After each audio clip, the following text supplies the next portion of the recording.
أشهد أن لا إله إلا الله وحده لا شريك له شهادة ندخرها ذخيرة ليوم الدين وأشهد أن سيدنا محمدا عبده ورسوله أفضل الأنبياء وسيد المرسلين اللهم صل وسلم وبارك وكرم ومجد وعظم على سيدنا وحبيبنا وشفيعنا وقرة أعيننا ومولانا محمد وعلى آله وصحبه أجمعين ولا حول ولا قوة إلا بالله العلي العظيم أما بعد سبحانك لا علم لنا إلا ما علمتنا إنك أنت العليم الحكيم رب اشرح لي صدري ويسر لي أمري واحلل عقدة من لساني يفقه قولي واهد قلبي وسدد به لساني اللهم أرنا الحق حقا وارزقنا اتباعه وأرنا الباطل باطلا وارزقنا اجتنابه واجعلنا من الذين يستمعون القول فيتبعون أحسنه نويت التعلم والتعليم وتذكر والتذكير والنفع والانتفاع والإفادة والاستفادة والحث على التمسك بكتاب الله وسنة رسوله والدعاء إلى الهدى والدلالة على الخير ابتغاء وجه الله ومرضاته وقربه وثوابه سبحانه وتعالى وصلى الله على سيدنا محمد وعلى آله وصحبه وسلم والحمد لله رب العالمين. Assalamualaikum warahmatullahi wabarakatuh. Qala al-musannif Al-Habib Ahmad bin Zain Al-Habsyi radhiyallahu ta'ala anhu wa ardah wa nafa'ana bihi wa bi ulumihi fid dharain amin radhiyallahu ankum. Melanjutkan pengajian kitab Risalatul Jami'ah karya Al-Habib Ahmad bin Zain Al-Habsyi yang mudah-mudahan sebagaimana Allah ridhai beliau, Allah ridhai kita semuanya. Sebagaimana Allah jadikan ilmu beliau manfaat, Allah jadikan ilmu kita juga manfaat. Zahiran wa batinan fid dunya wal akhirah. Amin ya rabbal alamin. Beliau mengatakan wa ma'asil lisan kathiratun aidan. Dan adapun maksiat-maksiatnya lisan itu banyak. Saking banyaknya sampai Al-Imam Al-Ghazali di dalam kitabnya Ihya Ulumuddin beliau menyebutkan ada 20 macam kemaksiatan lisan.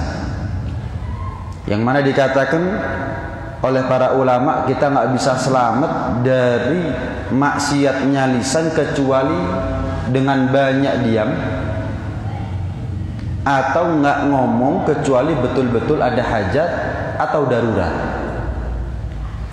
Karena begitu banyaknya manusia yang bermaksiat dengan lisannya, sampai-sampai baginda besar Nabi Muhammad sallallahu alaihi wasallam pernah bersabda, "Wa hal yakubbun nasa ala wujuhihim fin nari illa hasaidu alsinatihim."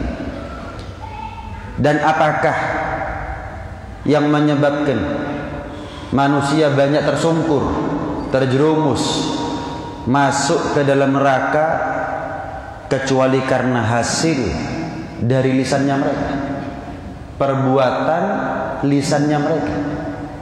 Nabi tanya bukan untuk dijawab, tapi Nabi tanya untuk ngasih tahu kepada kita bahwa banyak nanti di akhirat manusia masuk neraka, mayoritas di antara mereka penyebabnya adalah nggak bisa jaga lisannya mereka. Salamatul insan fi hifdzil lisan. Selamatnya manusia adalah tergantung bagaimana dia menjaga lisannya. Karena itu yang banyak diam kita. Atau nggak ngomong kecuali karena ada hajat. Banyak diam itu adalah merupakan sifatur rijal. Sifatnya orang-orang pilihan, orang-orang mulia. Banyak diam itu adalah sifatnya orang-orang mulia. Siapa bilang banyak diam tanda kebodohan? Justru kadang-kadang banyak manusia dinilai bodoh karena dia banyak ngomong. Ahli hikmah itu nggak ada yang banyak ngomong. Ahli hikmah itu justru banyak diam, nggak ngomong kecuali ada hajat, darurat dan manfaat. Itu ahli hikmah. Banyak diamnya kita ini adalah tolak ukur sejauh mana keimanan kita kepada Allah. Man kana yu'minu billah wal yawmil akhir falyaqul khairan aw liyasmut. Barang siapa yang iman kepada Allah, iman kepada hari akhir, maka tidaklah dia berbuat dengan lisannya kecuali dengan kebaikan. Tidak dia mengucapkan, mengandalkan dengan media lisannya kecuali khairan, kecuali kebaikan. Aw liyasmut, kalau nggak baik ya sudah diam. Nggak ngomong kecuali bagus. Kalau nggak bagus, walaupun nggak buruk, maka nggak ada pilihan kecuali diam. Ini sifatnya orang-orang mukmin. Sifatur rijal. Ini yang pertama. Untuk selamat kita dari kemaksiatan lisan, kita harus banyak diam. Kalaupun kita harus bicara, harus ngomong, ya pastikan dulu bahwa apa yang akan kita sampaikan itu ada manfaatnya. Nggak ada manfaatnya tapi nggak ada mudaratnya, ya lebih baik diam. Kata ulama, kalau ngomong itu adalah perak, maka diam adalah emas. Ini dalam hal kalau ngomong itu nggak ada manfaat dan juga nggak ada mudarat. Misal kita mau ngomong sesuatu, yang mana sesuatu yang kita bicarakan ini ya nggak ada manfaatnya juga, walaupun di sisi yang lain juga nggak ada mudaratnya. Maka ngomong ini ibarat perak. Ngomongkan sesuatu itu ibarat perak. Maka kata ulama, diam dari sesuatu itu yang nggak ada manfaatnya, nggak ada mudaratnya adalah emas. Tapi kadang-kadang ngomong sesuatu yang tepat pada sasarannya, tepat pada waktunya, itu adalah merupakan asyraful khisal, perangai yang mulia. Seperti apa? Amar ma'ruf nahi munkar atau berdakwah. Amar ma'ruf nahi munkar atau berdakwah. Dikatakan oleh Al-Imam Abu Ali Ad-Daggaq, man sakata 'anil haqq fahuwa syaitanun akhras. Barang siapa yang diam dari suatu kebenaran, maka dia adalah setan yang bisu. Benar sebetulnya, cuman karena takut atau karena ragu, nggak bisa, tak menengahnya. Oh, ini dikatakan oleh Abi Ali Ad-Daggaq, seorang ulama besar di zamannya, syaitan akhras, udah setan bisu pula. Ngomong pada waktu yang tepat itu bagus, diem pada waktu yang tepat itu juga bagus. Yang nggak bagus tuh banyak ngomong, padahal waktunya dia untuk diem, atau banyak diam, padahal waktunya dia untuk ngomong. Ini perbedaannya tipis. Kapan waktunya kita pantas ngomong? Kapan waktunya kita pantas untuk diem? Perbedaannya tipis. Karena apa? Karena begitu mudahnya lisan ini terbuka. Kita ini dianggap muslim karena syahadat lisan. Seseorang dianggap kufur karena ucapannya, itu juga karena lisan. Jadi lisan ini bisa menjadi modal besar sekaligus bisa menjadi kesalahan yang fatal. Nggak ada sesuatu yang paling penting, modal yang paling utama buat kita selamat dari neraka kecuali iman. Iman tolak ukurnya dari lisan dulu. Syahadatnya kita bagaimana? Kalau cuma asyhadu an la ilaha illallah, nggak ada asyhadu anna Muhammadar Rasulullah, nggak diterima. Kalau cuma asyhadu anna Muhammadar Rasulullah tidak diawali dengan asyhadu an la ilaha illallah, juga nggak diterima. Syahadat modalnya lisan. Berarti lisan ini modal besar buat kita untuk selamat dari neraka. Sebaliknya, tidak ada kekufuran itu juga karena sebab lisan. Orang nggak mau ngomong, ngucap syahadat, padahal waktunya dia untuk ngucap syahadat, kufur akhirnya. Kalau kufur, neraka tempatnya. Kesalahan yang fatal. Kesalahan yang fatal.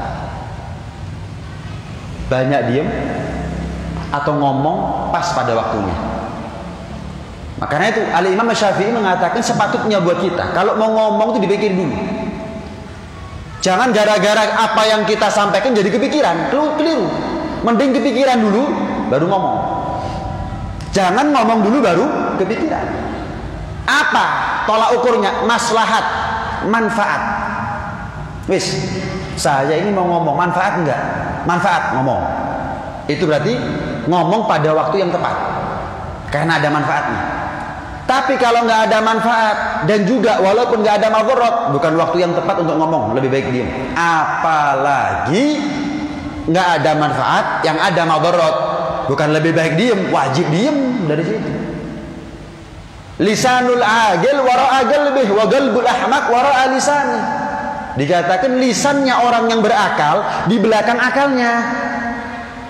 Lisannya orang yang berakal di belakang akalnya. Berarti yang di depan adalah akalnya. Kemudian lisannya. Dipikir dulu baru ngomong. Wa qalbul ahmaq wara'a lisani. Sementara akalnya orang yang bodoh itu ada di belakang lisannya. Lisan di depan baru akal. Ya akhirnya gara-gara dia banyak ngomong, banyak kepikiran. Waduh, keperucut saya. Waduh, nyesel saya ngomong seperti ini. Waduh. Wah, salah saya. Wah, keliru. Mestinya wis nggak bisa diralat sudah. Pernah diceritakan ada 4 raja. Ada 4 raja yang mereka semua ngomong. Mereka semua menyampaikan nasihat tentang ucapan. 4 raja kumpul di satu tempat yang sama di waktu yang sama. Mereka semua membicarakan satu hal yang sama. Apa itu? Tentang ucapan. Ada satu di antara mereka mengatakan, "Ma nadimtu ala ma lam aqul marratan wa nadimtu ala ma qultu mirar." Aku nggak pernah nyesel dari apa yang tidak pernah terucap walaupun sekali. Tapi aku banyak nyesel berkali-kali karena apa yang terucap. Aku nggak pernah nyesel karena diamku, tapi justru aku sering menyesal, sering kecewa terhadap diriku sendiri karena sesuatu yang keluar dari lisanku. Satu raja menyampaikan begitu. Raja yang kedua mengatakan bagaimana? Ana ala raddi ma lam aqul aqdar minni ala raddi ma qultu. Aku ini atas apa yang belum terucap, belum keluar dari mulutku, belum keluar dari lisanku, lebih mampu untuk menahan daripada menahan sesuatu yang sudah terlanjur keperucut dari lisanku. Gak bisa aku tahan. Aku lebih mampu untuk menahan diri dari sesuatu yang belum terucap. Aku lebih mampu untuk melindungi diriku sendiri dari sesuatu yang belum terucap. Dan aku gak mampu untuk melindungi diriku sendiri ketika sesuatu sudah terlanjur terucap. Aku nggak mampu, kadung. Nih, apalagi sekarang jejak digital itu. Ngomongnya gimana, sekarang ngomongnya gimana, diputar. Mau ngomong apa dia sekarang?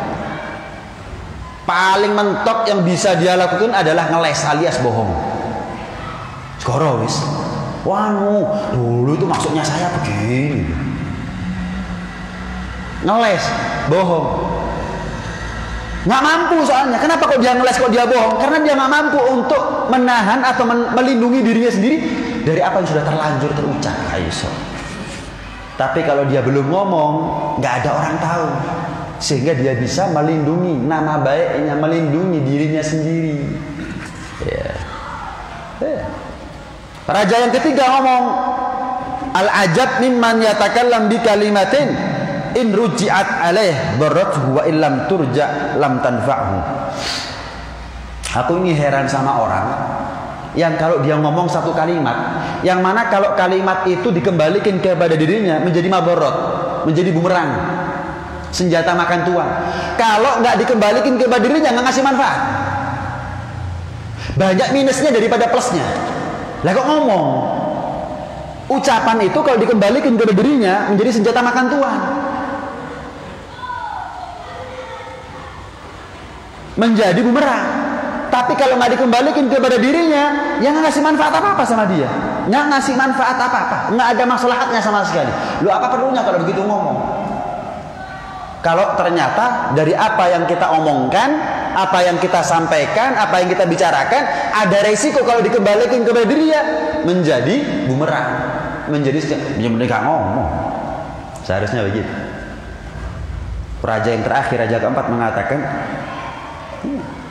malam atakallam bi kalimatin malaktuha Fa idza takallamtu malakatni.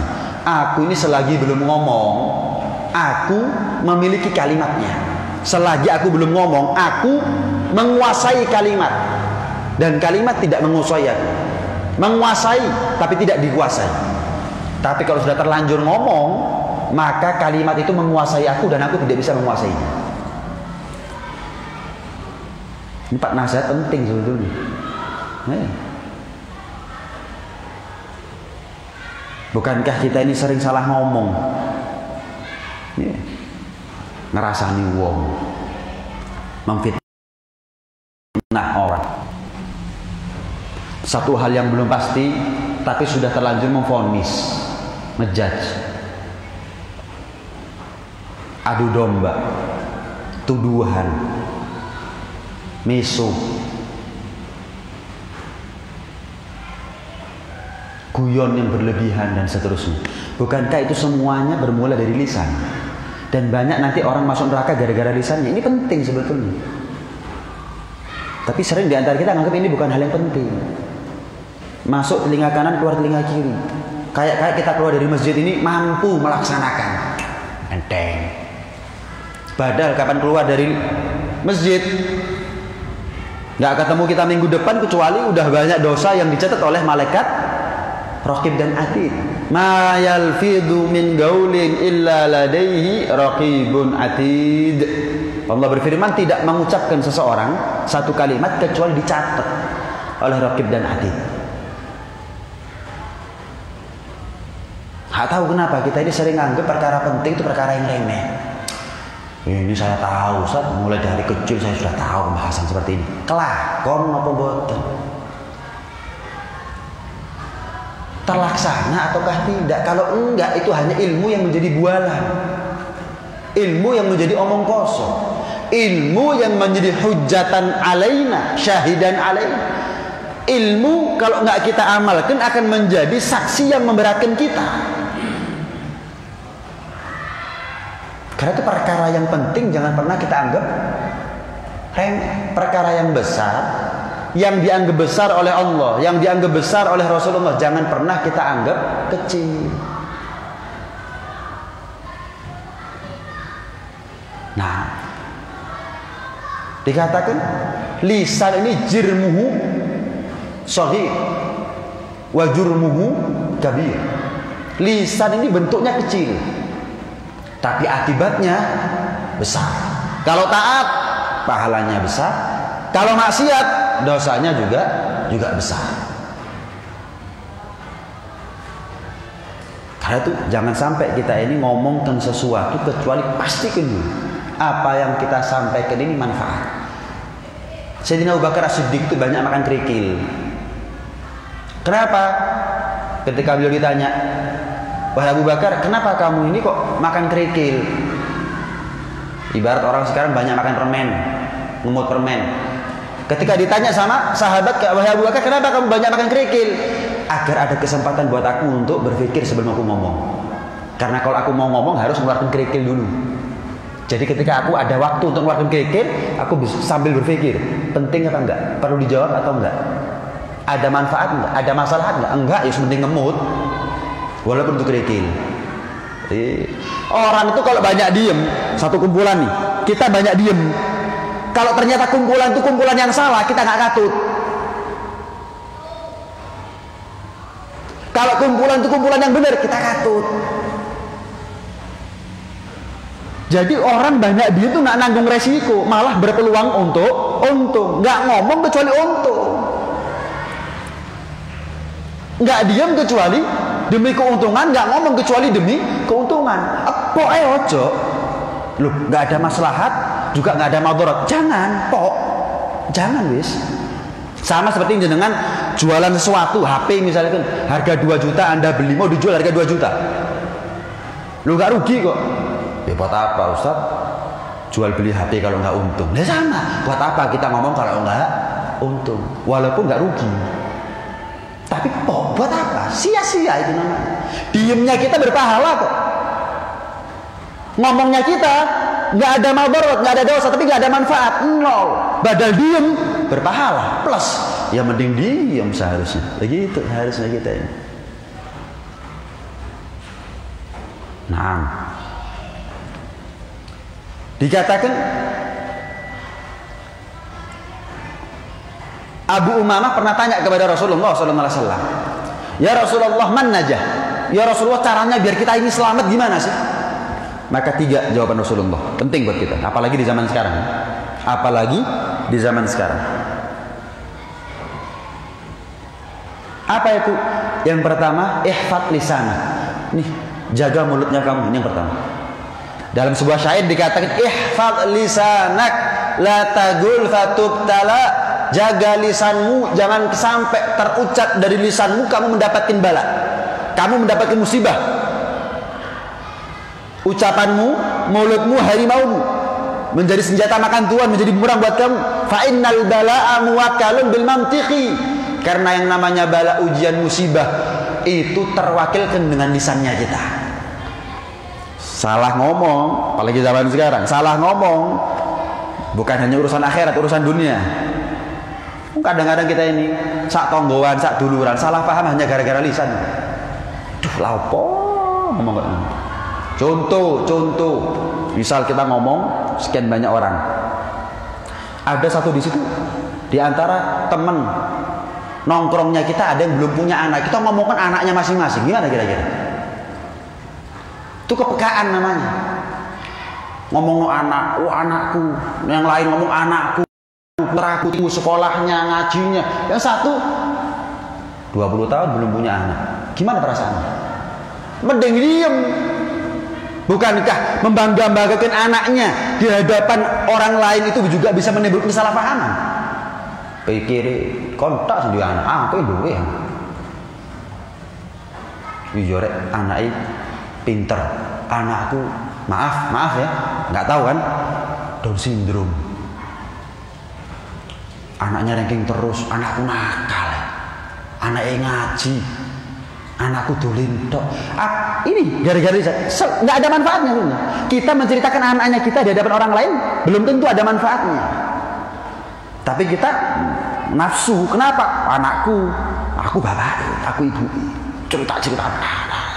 Ono sing durung duwe anak, ada anaknya yang nggak sempurna, ada yang anaknya nakal. Gimana perasaannya mereka?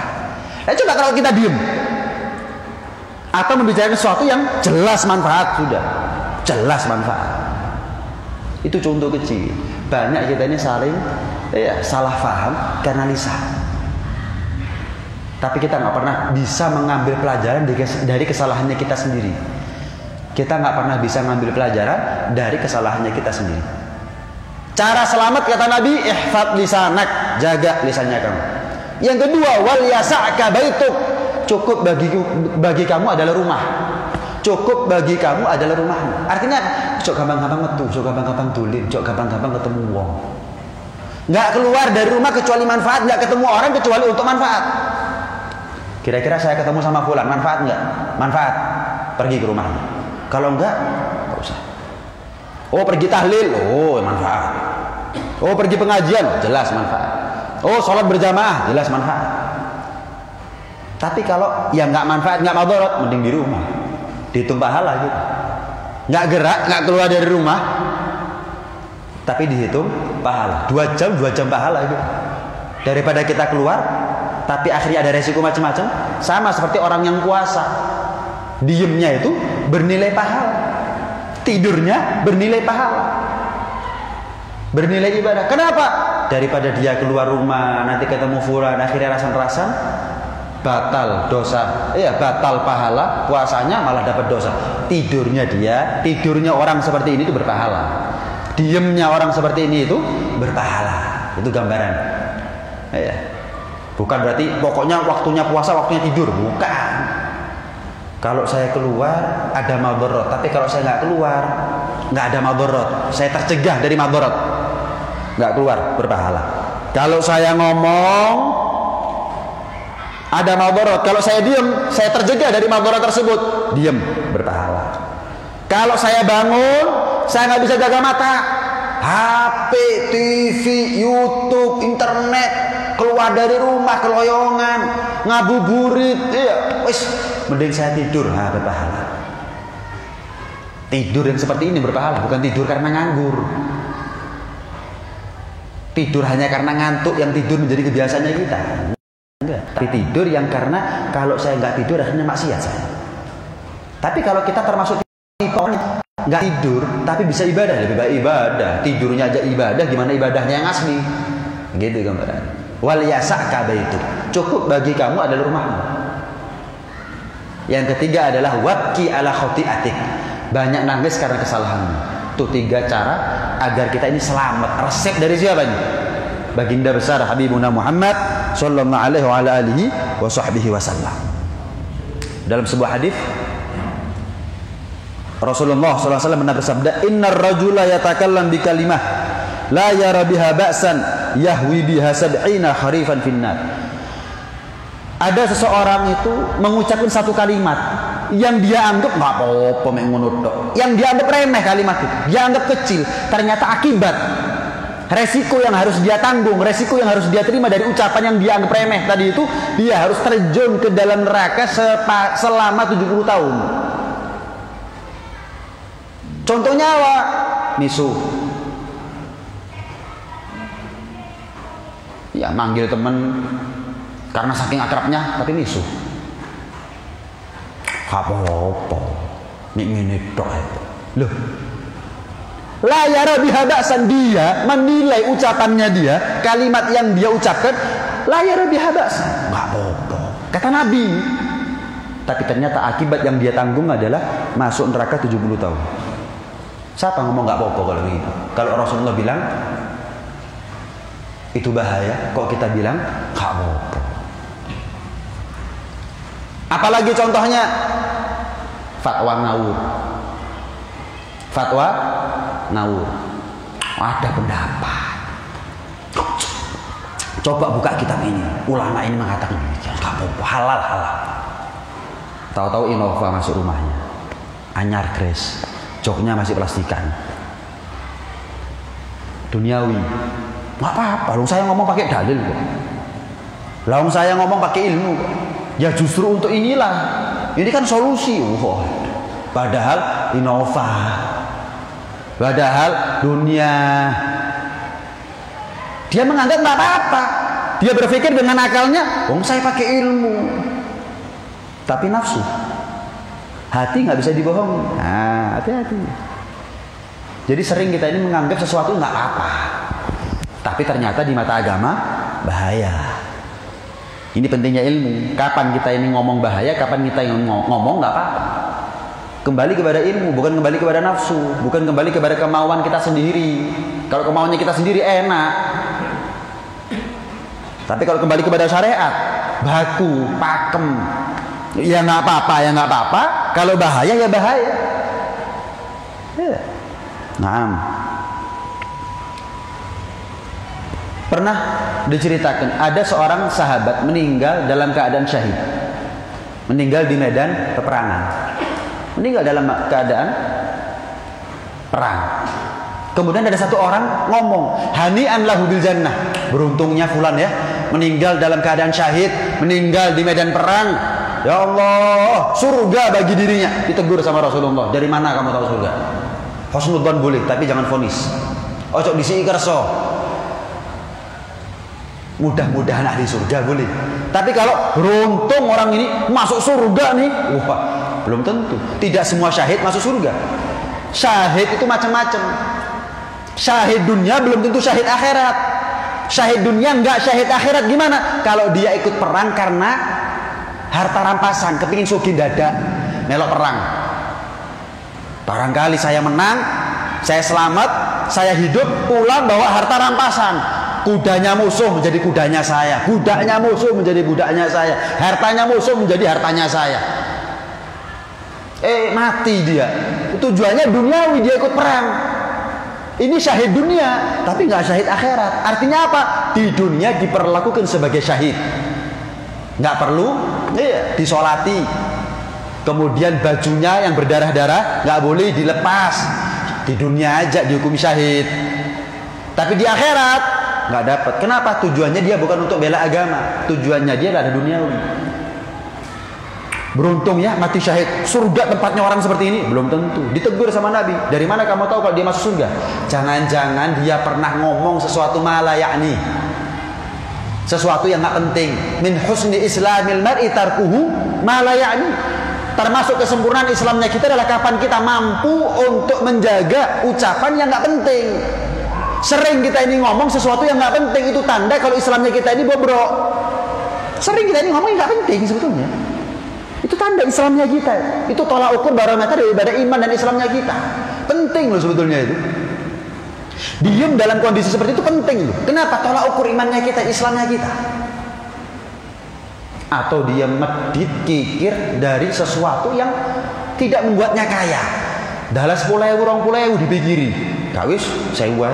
Padahal 10.000, 20.000 itu nggak membuat dia kaya. Tapi dipikiri sih. Orang punya duit miliaran. Ngotokno duit 10 juta. Kawis 1 juta wae cukup. Sakei cukup. Padahal 10 juta buat orang seperti dia nggak nyogeno padahal. Kecil buat dia, tapi nggak mengeluarkan dia. Itu gambaran. Orang mati syahid belum tentu masuk surga.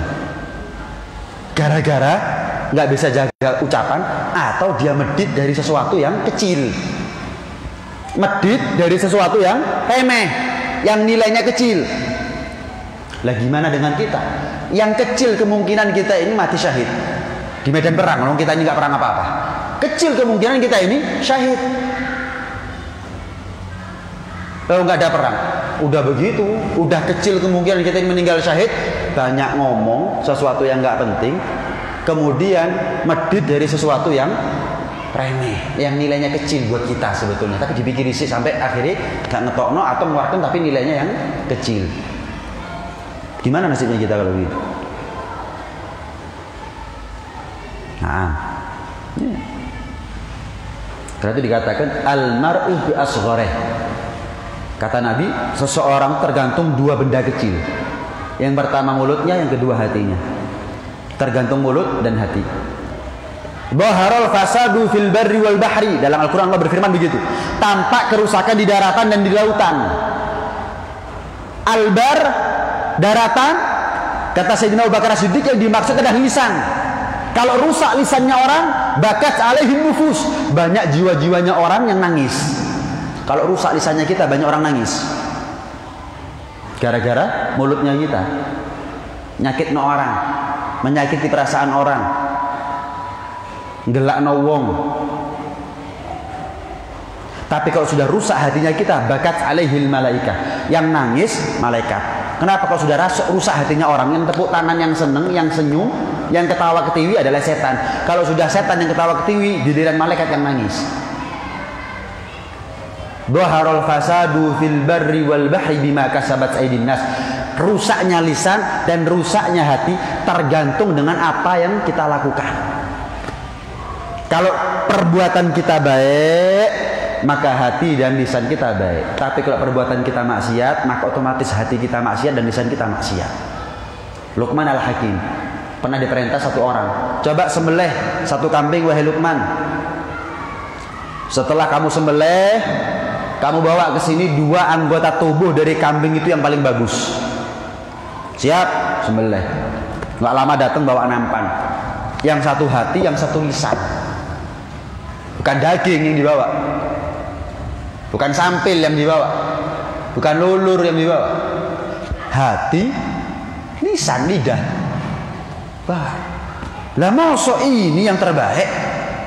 Mbok ya bawa no sampil atau apa? Enggak. Namanya Al-Hakim ya, orang yang bijaksana, nggak ngomong kecuali hikmah. Anda bilang saya bawakan kepada Anda 2 anggota tubuh dari kambing ini yang terbaik. Ya ini. Kalau dua-duanya baik, maka seluruh badannya kambing ini baik. Maksudnya kita itu. Kalau kita bisa jaga hati, jaga lisan, semua anggota kita baik. Orang banyak bohong karena banyak ngomong. Kadung ngomong keperucut, dia membela diri dengan cara bohong. Nah, itu gambaran. Kalau sudah bohong, wah, yang haram halal demi menjaga nama baiknya dia di mata manusia, tidak di mata Allah Subhanahu wa taala. Sekali waktu, Luqman, potongkan kambing lagi ya. Kalau kemarin aku minta kamu bawakan 2 anggota terbaik, kalau sekarang dua anggota badan yang terburuk dari kambing itu sama, yang dibawakan adalah hati dan lidah. Loh kok ini? Kok bukan buntutnya misalkan dari kambing? Kok bukan giginya yang nggak bisa dimanfaat? Oh enggak. Kalau dua anggota badan dari kambing ini jelek, maka semua anggota badan yang lain juga akan jelek. Kita itu maksudnya manusia, bukan kambing. Ya kita itu maksudnya. Kita itu maksudnya. Pernah seorang sahabat tanya kepada Rasulullah, ayyul muslimina afdal ya Rasulullah? Orang muslim yang paling afdal itu siapa sih? Orang muslim yang paling mulia itu siapa? Man salimal muslimuna min lisanihi wa yadihi. Orang muslim yang paling afdal adalah ketika muslimin selamat dari lisannya, selamat dari tangannya. Kita ini menjadi orang yang paling mulia, orang Islam yang paling afdal ketika orang lain selamat dari lisannya kita, selamat dari tangannya kita. Baru dikatakan kita ini adalah orang yang mulia. Jangan anggap kita ini adalah orang yang mulia ketika orang takut karena lisannya kita, menjauh karena tangannya kita. Kita merasa digdaya karena lisannya kita dan karena tangannya kita. Itu bukan orang mulia. Jangan sampai ini syarrun nas, kata Nabi SAW, seburuk-buruknya manusia adalah ketika orang lain menjauh dari dirinya karena tangannya dan karena lisannya. Wis aja kumpul lah iki. Isinya rasan-rasan tok, ngadu ae ngadu. Enggak putus silaturahmi ya, cuma jaga jarak. Kalau putus silaturahmi nggak boleh. Contohnya putus silaturahmi gimana? Disopo nggak nyaut, ucapin salam nggak jawab, itu putus silaturahmi namanya. Enggak, cuma jaga jarak. Assalamualaikum, waalaikumsalam. Wis, mari wis. Nggak terus, mari ke rumah. Oh, tukang rasan-rasan disuruh ke rumah. Rasan-rasan akhirnya. Oh, tukang rasan-rasan, kita mampir ke rumahnya. Rasan-rasan akhirnya. Jangan. Assalamualaikum, waalaikumsalam, selesai. Nggak putus silaturahmi tapi jangan akrab. Hah? Jangan kumpul sama fulan. Kenapa? Maksiat banyak. Nanti kalau digerebek kita kena loh. Dia tuh pernah begini, pernah begitu sampai sekarang nggak tobat. Nanti kalau pas kita ke rumahnya, kita main misalnya kan, kalau pas dia bawa sesuatu di kantongnya, gerebek, akhirnya kena loh kita. Walaupun kita nggak pakai, tapi pasti kita digiring sama polisi ke penjara atau ke kantor polisi, ditanya, wah di kampung sudah tersiar namanya kita, gimana kesianan. Ini seburuk-buruknya manusia. Seburuk-buruknya manusia adalah ketika dia dijauhi karena keburukannya dia. Elek-elek uang. Jangan sampai kita menjadi orang seperti itu. Jadi kita ini perlu mikir ya. Kalau kita ini rumahnya kita nggak pernah ada yang bertamu ke rumahnya kita perlu mikir. Jangan-jangan kita ini seburuk-buruknya manusia. Mungkin karena lisannya, bukan karena tangannya, atau mungkin karena tangannya. Kok nggak ada yang ngajak kita main, yang ngajak kita apa, kayak kumpul, enggak. Malah yang ada kalau kita datang semburat, buyar umum, mencar satu-satu. Hati-hati, jangan-jangan kita adalah seburuk-buruknya manusia. Wal iyadzu billah min dzalik.